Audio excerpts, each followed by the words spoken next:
Eccoci qua, carissimi amici, ancora una volta a parlare del nostro libro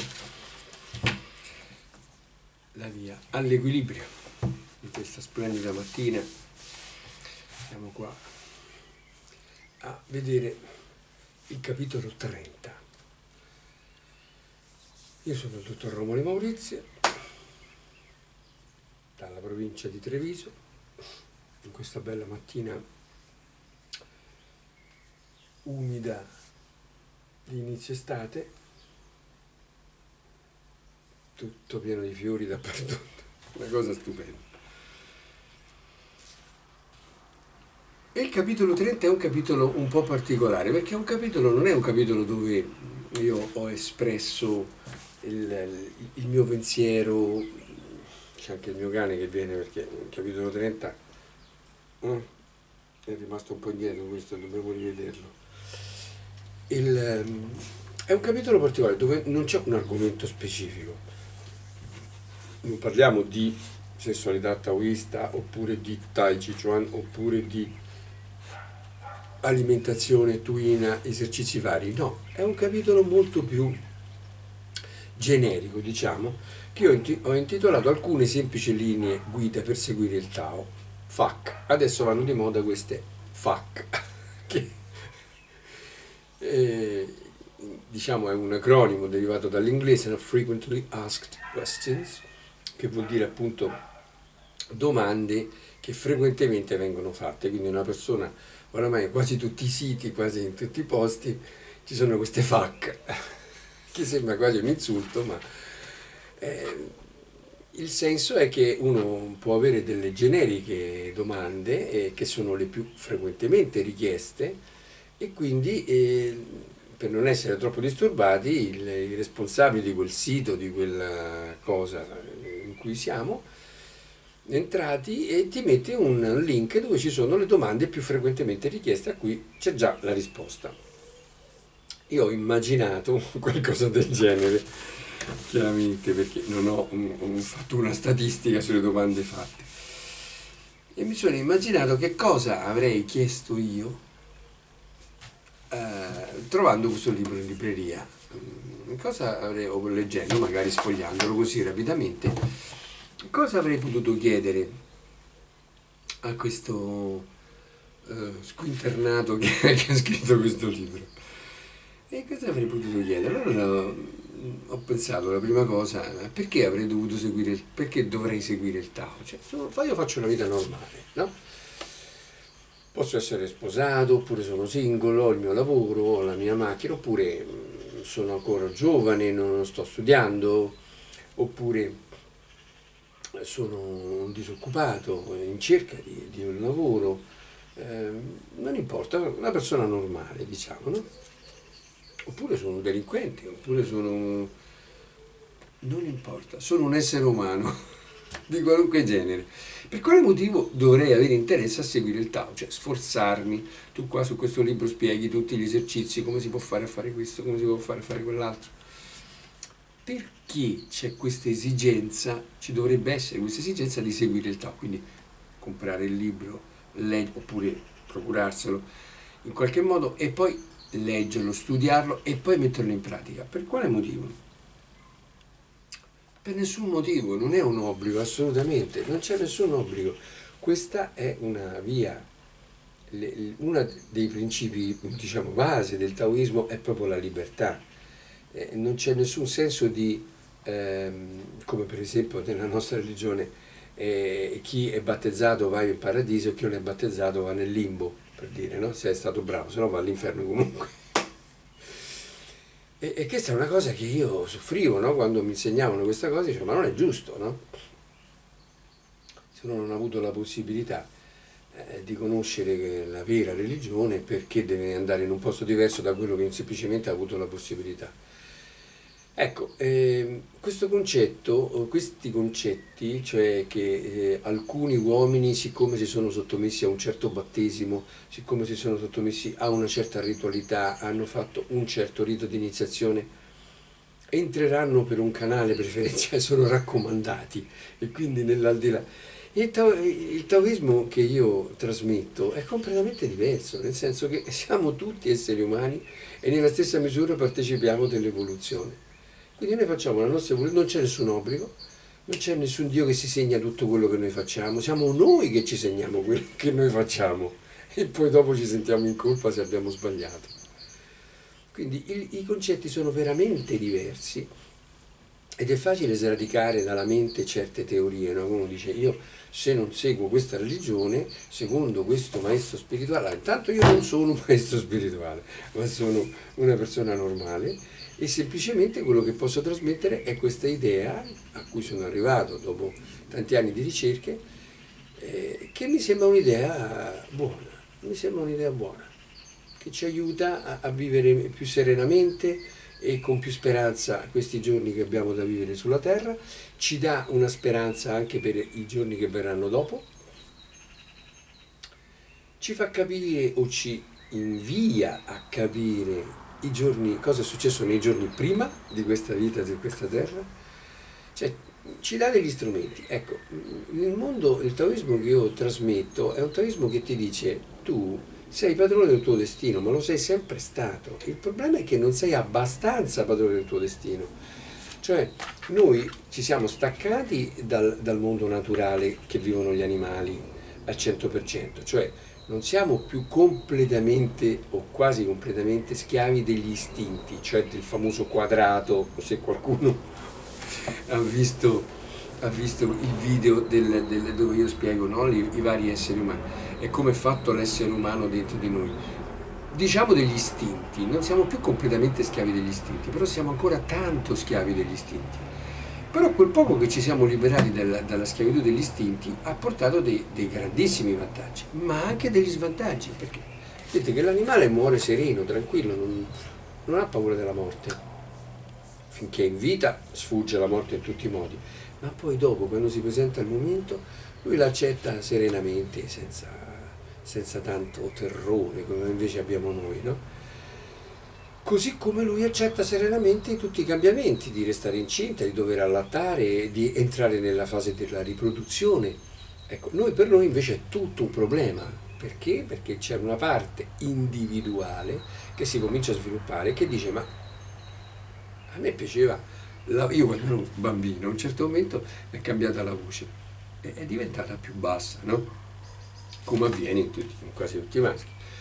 Allora ho detto a mia madre, guarda mamma, a me questa voce non mi va, io voglio indietro la voce che avevo prima, sto vocione così, non mi piace. Poi i bambini tra l'altro hanno una fase in cui hanno una voce strana, no? Che non è ancora quella dell'adulto. E mia mamma disse, ma amore, questa è l'evoluzione che devi accettare.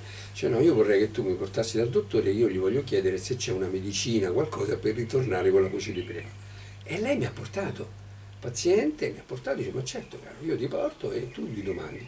E io sono andato dal dottore, mi ricordo ancora come se fosse adesso, dove eravamo, il piano, tutto quanto, e questo nostro medico della mutua mi disse cosa mi devi dire, io gli spiegai il mio problema, lui fece un sorrisone e mi disse ma no caro, non ti preoccupare, non c'è nessuna medicina che ti può riportare a come eri prima, per fortuna.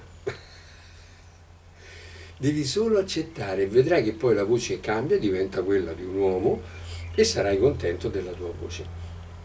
Però vedete come nessun animale fa una cosa del genere, no? Quando c'è lo sviluppo uno accetta lo sviluppo, invece noi esseri umani, essendo che siamo dotati di un individuo, c'è l'individuo che dice questa cosa dello sviluppo mi piace, ma questa non mi piace.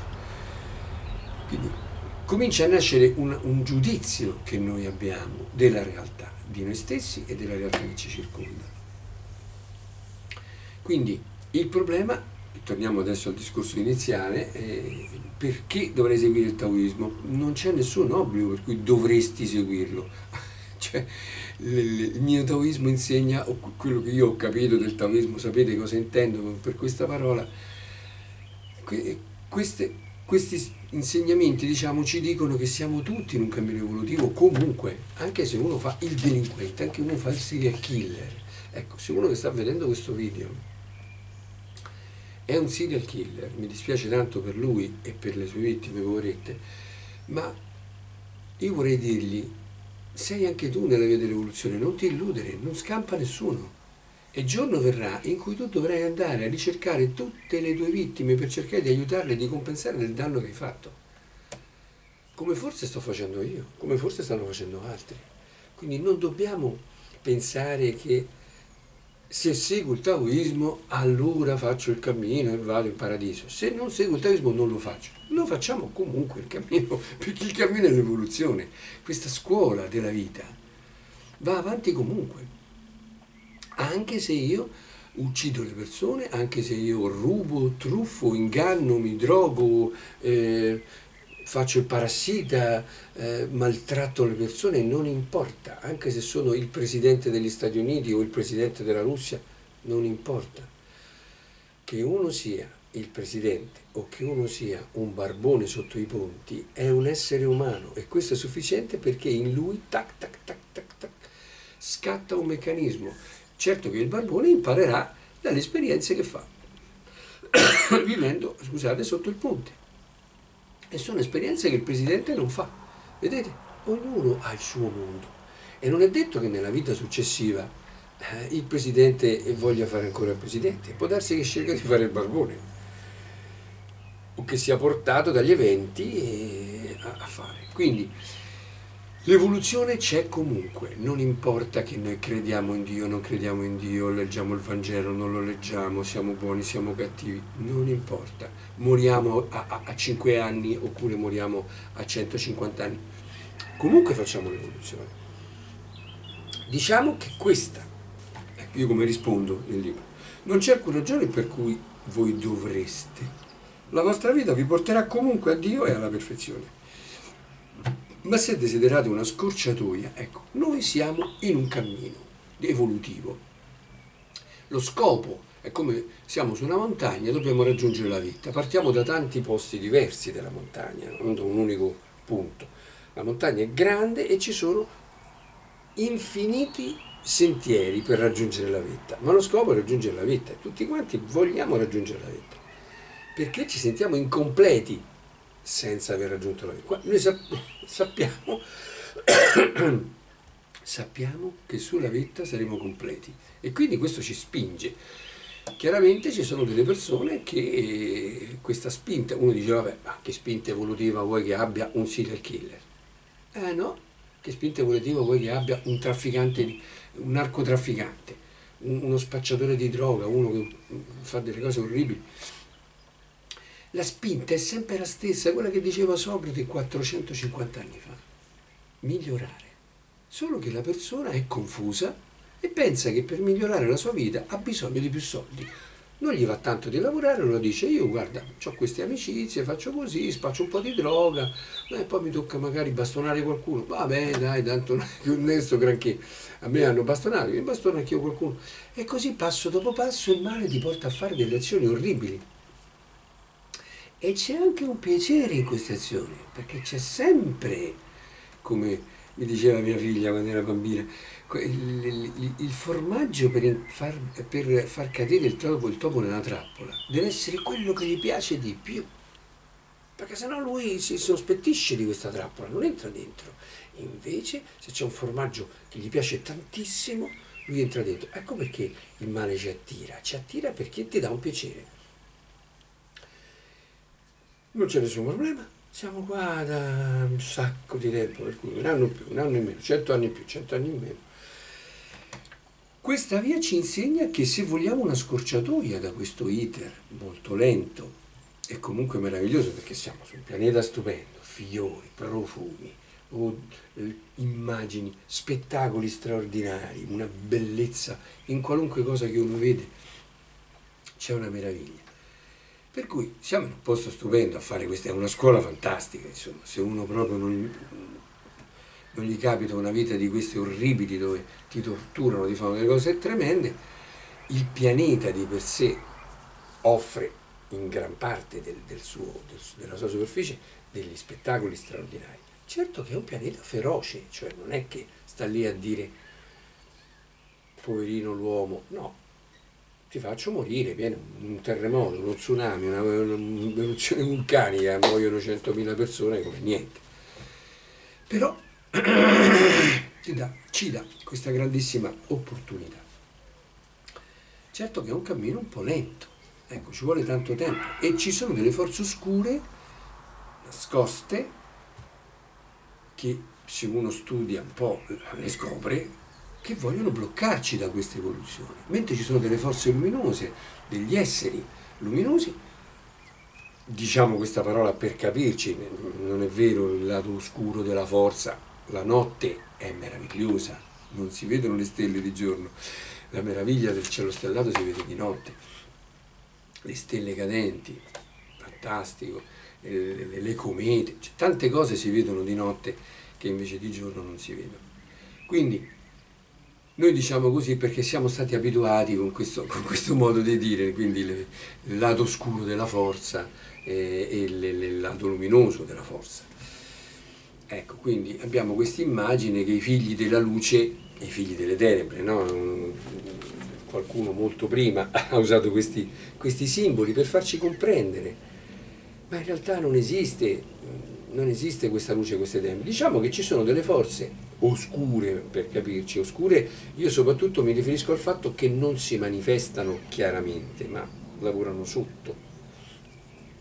Ci sono queste forze, questi esseri oscuri nascosti come una specie di governo ombra che lavora sotto e che vuole direzionare l'umanità in una direzione o nell'altra, no? Secondo quello che questi esseri riflettono. Beh, il taoismo dice a questi esseri: siete dei poveri disgraziati pure voi, siete anche voi schiavi che dovete lavorare così duramente per manipolare altre persone. Ma no, la via del bene non è questa, la via del bene è questa: proporre con la libertà massima e con il rispetto massimo come vorremmo fosse fatto a noi. Guardate, questa frase proprio smonta tutti i castelli che noi possiamo crearci. Proporre quella che noi riteniamo la via giusta, coscienti ed umili nella considerazione del fatto che abbiamo sbagliato strada 100.000 volte e per cui quello che noi riteniamo oggi la via giusta, in questo caso questo libro, potrebbe non esserlo tra 5 anni, fra 10 anni, per noi stessi. Non sto parlando in assoluto, ecco. Quindi, con tutta l'umiltà, dire: guarda, io per adesso sono arrivato a questa conclusione. Quello che in questo libro viene insegnato ci può aiutare ad avere una massa muscolare migliore, a imparare un po' di autodifesa, a farci mangiare in modo più corretto, a farci dimagrire, a curare le nostre malattie e le malattie dei nostri cari e dei nostri animali tramite il Twin. Ci può spingere a studiare le piante, quanto utile, quanto meravigliose sono l'utilizzo delle piante. Ci può spingere soprattutto a fare degli esercizi concreti, degli esercizi di Qigong, delle tecniche che ci permettano di essere più sani, più felici, più longevi e più saggi. La cosa più importante di tutti, più saggi. Perché se abbiamo questa saggezza dentro, questa completezza, allora affronteremo tutto meglio. E allora l'aereo che passa non sarà più fonte di disturbo insopportabile. È un aereo che passa, dentro ci sono 100 persone, ognuno di loro ha la moglie, i figli, il papà, la mamma, i fratelli, le sorelle, il fidanzato, la fidanzata, gli amici, e stanno andando a trovare la mamma che sta morendo, oppure stanno andando a lavorare perché vogliono costruirsi una casa dove poter vivere decentemente, oppure stanno andando a fare un affare per guadagnare più soldi perché hanno delle idee che vogliono realizzare. L'umano, ecco, noi siamo parte di questo umano, percepiamo quello che c'è dentro quella fusoliera di quell'aereo, senza contare che quell'aereo è stato studiato, progettato, enormi sofferenze per arrivare a costruirlo. Pensate quanta gente è morta per cercare di volare, i primi aviatori, ecco. Tante sofferenze, e noi andiamo là, paghiamo 50 euro, partiamo con l'aereo, andiamo là e sfruttiamo tutto il lavoro fatto dai nostri fratelli prima. Ecco, vedete come l'evoluzione, vediamo come l'evoluzione è un'evoluzione in parte individuale, ma in parte è collettiva, è un'enorme squadra di esseri umani che va avanti. E anche il serial killer, anche lo spacciatore di droga, se deve andare in un posto a prendere l'aereo, sfrutta tutto quel lavoro che è stato fatto. Se usa il cellulare per parlare col suo fornitore di droga, usa il cellulare, e quel cellulare, dentro quel cellulare c'è il lavoro di milioni di persone che hanno contribuito, a partire da Marconi, tutti, ma tutti, a partire da Aristarco di Samo, tutti, tutto questo sforzo che noi facciamo come grande squadra di umani per perfezionarci, per migliorarci, per capire su che pianeta siamo, per capire noi chi siamo. Ecco, questo avviene comunque. Questo libro semplicemente ti dà la scorciatoia. Ti dice, dal punto dove tu sei, e non importa il punto dove tu sei, perché comunque si può sempre aggiustare. Capite bene che in una visione di questo genere non esiste il fatto che io l'ho combinata troppo grossa, come questi che dicono, sa, io oramai ho fatto un reato per cui c'è la pena di morte, ho ammazzato 3 persone, quindi mi danno la pena di morte, a questo punto ne ammazzo altri 20, tanto più che ammazzarli non possono fare. Ecco, questo concetto è tipicamente umano, di menti piccine. Nella nostra evoluzione non è così. Se tu hai danneggiato 3 persone, hai 3 persone da andare poi a compensare del danno che hai provocato loro. Se tu ne danneggi 30, ne devi poi andare a... Ma non è un problema, ne puoi danneggiare anche 3 milioni. Tanto il tempo è infinito, per cui noi possiamo andare tranquillamente avanti quanto vogliamo. Certo che, ecco il discorso della scorciatoia, no? Ci sono delle forze oscure che ci vogliono far girare a vuoto, ci vogliono far perdere tempo perché percepiscono che noi abbiamo delle potenzialità enormi. E qui entra un po' di fede, cioè se noi crediamo, per esempio a Gesù Cristo, noi siamo cresciuti nel cristianesimo, no?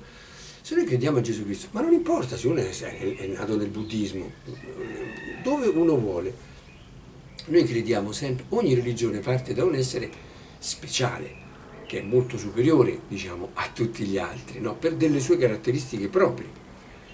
Un avatar, un disceso dal cielo, direbbero i sanscriti. Ecco, questi esseri sono venuti a portarci che cosa?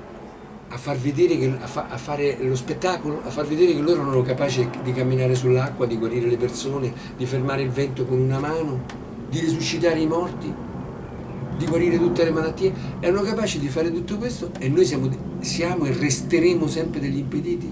Questo è lo scopo? Non credo. Nessun papà farebbe una cosa del genere. E noi siamo cattivi, voglio dire. Se noi che siamo cattivi siamo capaci di fare cose buone, quanto più il Padre nostro farà delle cose buone. Quindi, se noi crediamo che questi esseri che sono venuti sulla Terra per aiutare l'umanità nella nostra evoluzione, sono esistiti, l'hanno fatto, hanno questo potere e ci hanno detto quello che ho fatto io potete farlo anche voi, di cosa abbiamo paura? Vuol dire che questa è la nostra... Noi abbiamo la possibilità. Sono le forze, quelle oscure di prima, quelle sotto traccia, che ci vogliono convincere che noi siamo dei drogati e sempre saremo dei drogati, che noi siamo degli assassini e sempre che noi siamo delle persone schiave delle malattie, schiave del bullo di turno, schiave dei governi ladri e sempre lo saremo. Ci sono altre forze invece che sussurrano nella nostra mente, tu sei figlio di Dio, tu sei nato con una potenza dentro. Vogliamo fare un altro discorso? Tu usi solo il 5% del tuo cervello. Proviamo a usare il 6%. Vediamo che succede. E se arriviamo al 7%, chissà cosa può capitare col 7%. Se col 5% siamo capaci di aver fatto computer, telefoni, aeroplani, andare sulla Luna, col 7 cosa faremo? E col 10? E col 50? Allora, questa è un po' di fede che uno ci deve mettere, se vuole, chiaramente, di dire, io, o perché gli scienziati mi hanno detto che uso solo il 5%, e forse questo libro mi potrebbe insegnare ad arrivare al 6%, o perché credo che ci siano questi esseri superiori che sono venuti a portarci un messaggio di speranza, non siete dei disgraziati condannati a restare per sempre disgraziati, ma potete essere degli esseri meravigliosi, potete diventare degli esseri divini che dominano, che comandano la natura, il loro corpo, che non sono schiavi di andare dall'Otorino, dal dottor Romoli o dal dottor Pinco Pallino. No, mi arrangio. Voi ve lo immaginate Gesù Cristo che andava dal dottore? Non credo proprio.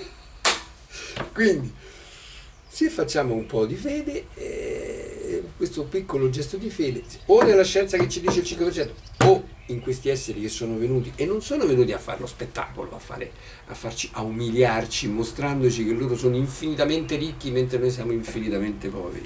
Sono venuti a insegnarci: voi potete diventare ricchi anche voi. Non credete a quelli che vi dicono il contrario.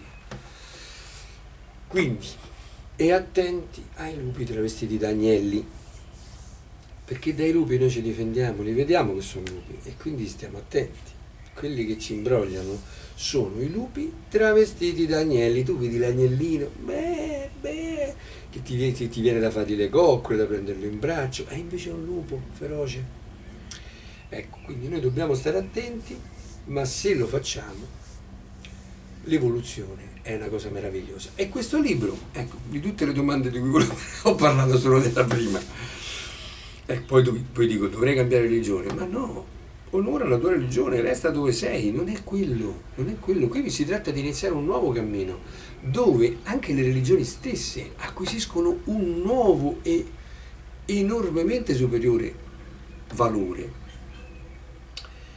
Ecco, poi si parla della musica, si parla del mangiare, si parla delle guerre, che adesso siamo proprio nel pieno. Ecco, gli sport, il ballo, le attività sportive, la televisione, i videogame, la tecnologia in generale. Ecco, si parla brevemente, io cerco di dare una risposta dal mio piccolo punto di vista: le droghe, l'alcol, il partner, lavorare troppo, ecco. Sono tanti argomenti che possono essere veramente. Vivo in una grande e triste città. L'attivismo politico, cosa ne pensi attivismo politico? E poi questa bellissima, questa qua, dice: mi piacciono molte delle cose, faccio solo queste e poi chiudo. Mi piacciono molte delle cose che dalla lettura del libro ho capito che tu non approvi. Ho intuito che tu sei contrario a questo, quelle cose. A me quelle cose piacciono? Caro mio, non ci posso fare. Cosa dovrei fare? Quindi, chiaramente sono attratto dal tuo libro, vorrei fare gli esercizi, vorrei fare delle cose, però se già partiamo che tu mi dici che sei contrario alle droghe, io sono uno che le usa, io cosa rispondo? Praticate il Tao, la via.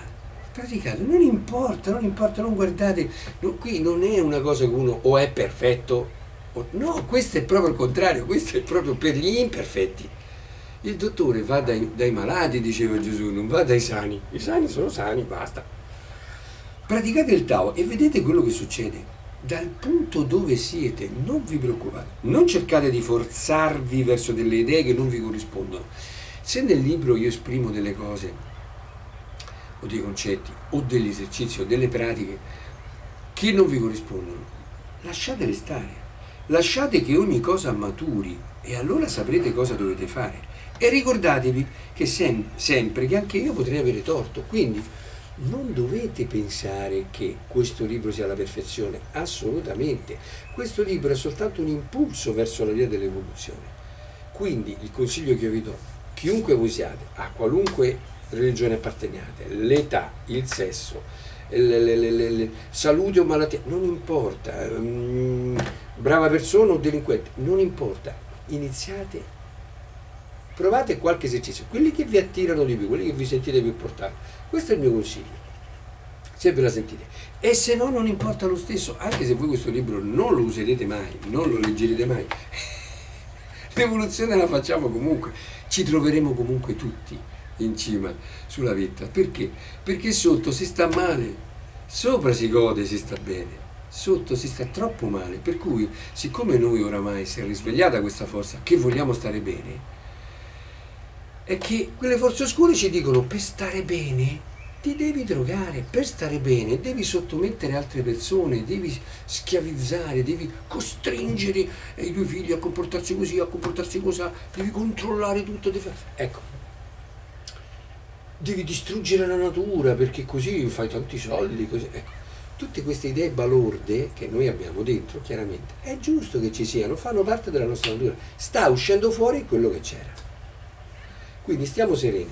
L'importante è comprendere, e noi sappiamo che siamo in un cammino di evoluzione, ci sono forze amiche del nostro cammino di evoluzione e ci sono forze contrarie che ci vogliono fermare. Dobbiamo solo comprendere questo giochino.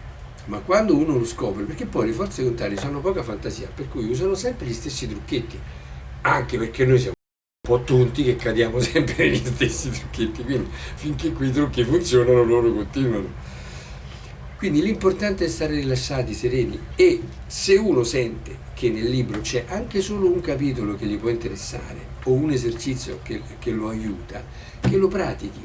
Poi sarà il percorso andando avanti, sarà l'evoluzione che noi facciamo, vedete la zanzara, sarà l'evoluzione che noi facciamo che ci illumina e ci fa capire, no, ma l'esercizio lo devo fare diverso, il dottor Rowley mi ha insegnato così, ma io se lo faccio cosà mi funziona meglio. Perfetto, questa è l'evoluzione, questo è prendere in mano il proprio destino, se vogliamo. Detto questo, vi ringrazio dell'attenzione e vi auguro una splendida mattina. Arrivederci a tutti.